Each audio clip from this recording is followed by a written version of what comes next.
story of Diamond Jim Brady. One of the dashing characters who lived in this and the last century was named James Buchanan Brady, after the Democratic nominee for the presidential election in 1856. Brady left school at an early age and secured a job as bellhop in a New York hotel. From there to the baggage department of the New York Central Railroad, and by attending night school, improved himself until by the time he was 21, he was chief clerk to John M. Toucey, an official of the road through whom he obtained a position for his elder brother Dan. One day, Toucey summoned Jim Brady to his office. Jim, I sent for you to give you a chance to vindicate yourself. I've tried to be a friend to you, but you're the best friend I ever had, Mr. Toucey. I'm glad you feel that way. Now, Jim, can you explain this report I have before me? What is it? We've caught your brother in some business irregularities, and he's implicated you. What? In fact, he places most of the blame on you. You mean Dan accuses me of dishonesty? That's right. Well, then there's nothing to say. You refuse to defend yourself? I've nothing to say, Mr. Toucey. Is this final? Yes, sir. Then, Jim, much as I dislike it, I'm forced to ask for your resignation. My resignation? That's it. I can't bring myself to believe you're guilty. Business etiquette demands that you be dropped from the rolls of the New York Central. But that doesn't mean I can't recommend you to another employer. Thank you, Mr. Toucey. Someday I'll try to repay you and the New York Central.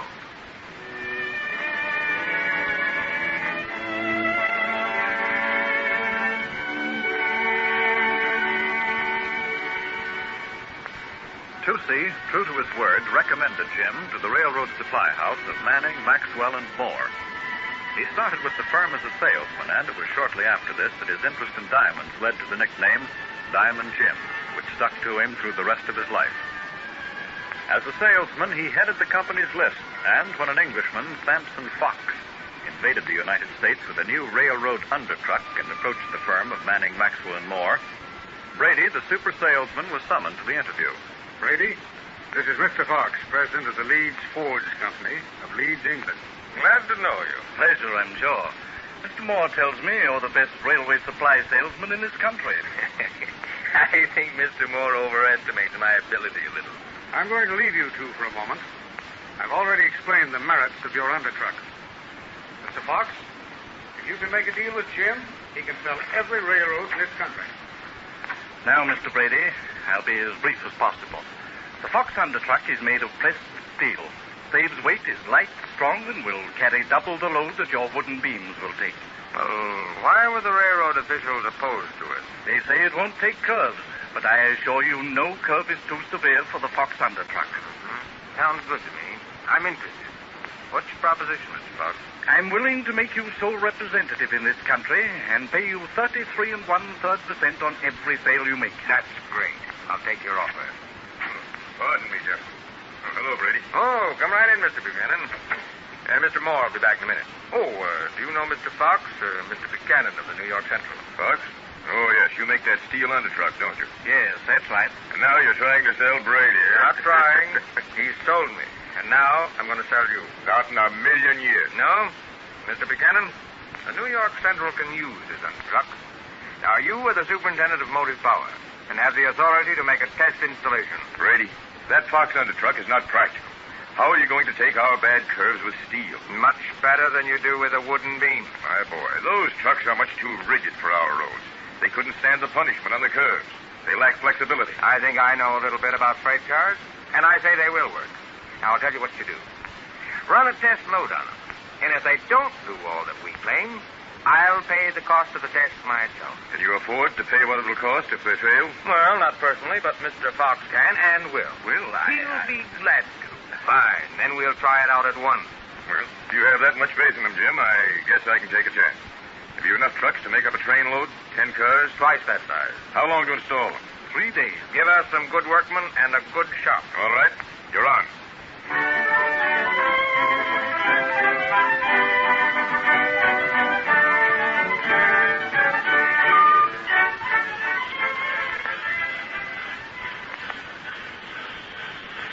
We're going to run this train to Albany and back. Now, Brady, you, Fox, and myself are going to take the trip. Get aboard. Fine. How heavy are the cars loaded? Twice their capacity. That was your suggestion. but I don't think they can hold us. These are real trucks, Mr. Buchanan. Don't forget, Jim, if anything goes wrong, you're paying for it. And don't you forget that you're going to go through with this, and you're going to order. Now, I know my goods, and unless I know them, I don't try to sell them. I hope you're right. How much are they going to cost apiece? How much do they cost us to make, Fox? About $15 apiece. $125 apiece, Mr. Buchanan. But, Mr. Buchanan gets our lowest price.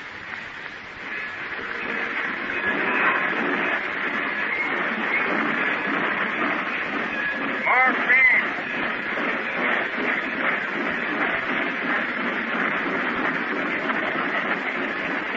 Look at this curve.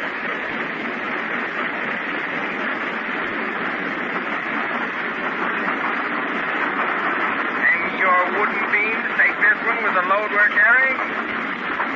Better slow down. Still on the train? Why, this will double your freight receipt. Same size train as before. Believe me, this is the greatest improvement in railroading that we'll see as long as we live.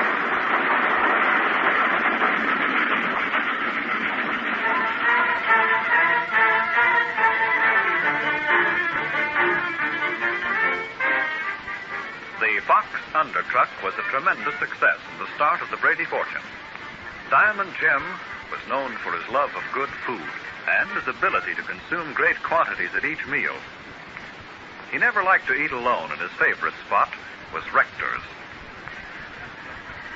Good evening, George. Good evening, Mr. Brady. Well, nice crowd tonight. Yes, indeed, Mr. Brady. Here's your orange juice, sir. Ah, yes. George, there's nothing like a gallon of fresh orange juice to start a meal with. Now, let me see. 3 dozen extra large Lynnhaven oysters to start. Hello, Mr. Brady. Hello, Pete. How's things? Not so good, Mr. Brady. A little short. Well, better come around and see me. Thanks, Jim.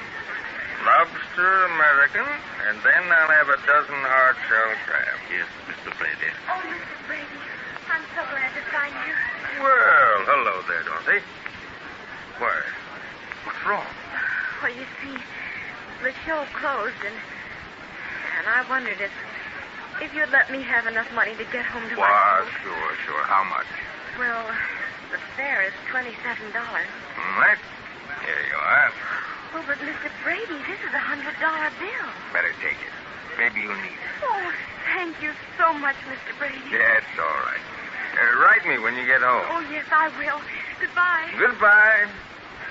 Nice girl, George. Have you known her long, sir? Yes, known her since she was a kid. Daughter of an old friend of mine. Gee, Jim, I'm glad I found you. Well, what's happened, Bob?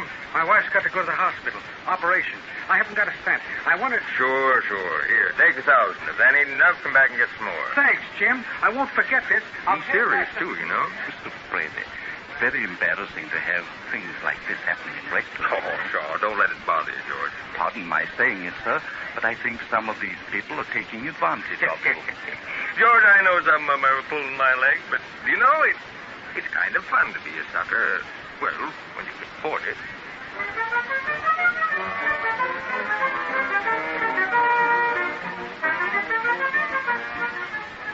In the gay 90s, the whole world got on wheels.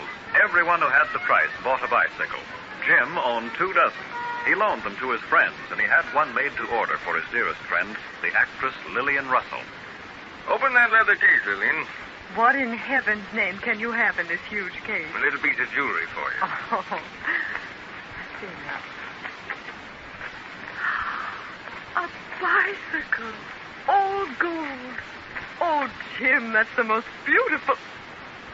mother of pearl handlebars.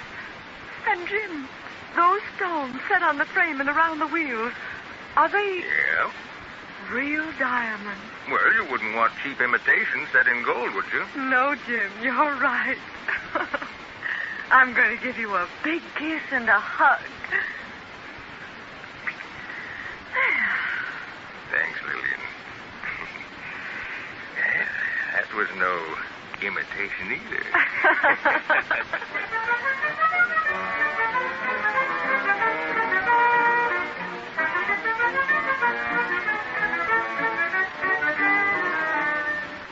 In 1912, Jim was taken very ill and rushed to the Johns Hopkins Hospital, Baltimore, on a special train where Dr. Young operated and saved his life. How are you feeling, Mr. Brady? Never better, Doc. Feel well enough to leave? Well, I should say so.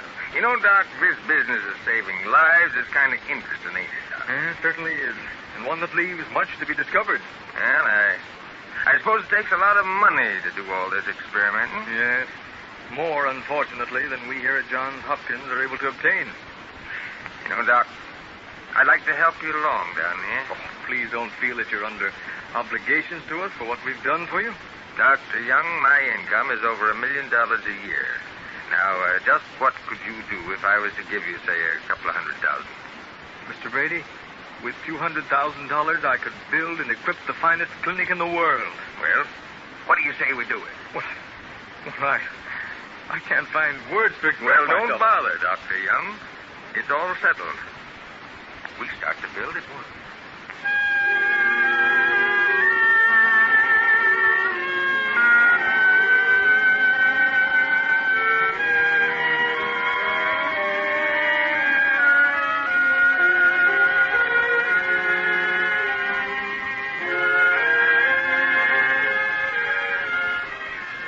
3 years later, August of 1915, the doors of the James Buchanan Brady Institute were opened. In the meantime, Diamond Jim augmented his original gift with an extra $15,000 a year. This institute and its work stands as a monument to James Buchanan Brady, better known as Diamond Jim, who started life as a poor boy and amassed a huge fortune through his own efforts. We can truly call such a man Captain of Industry.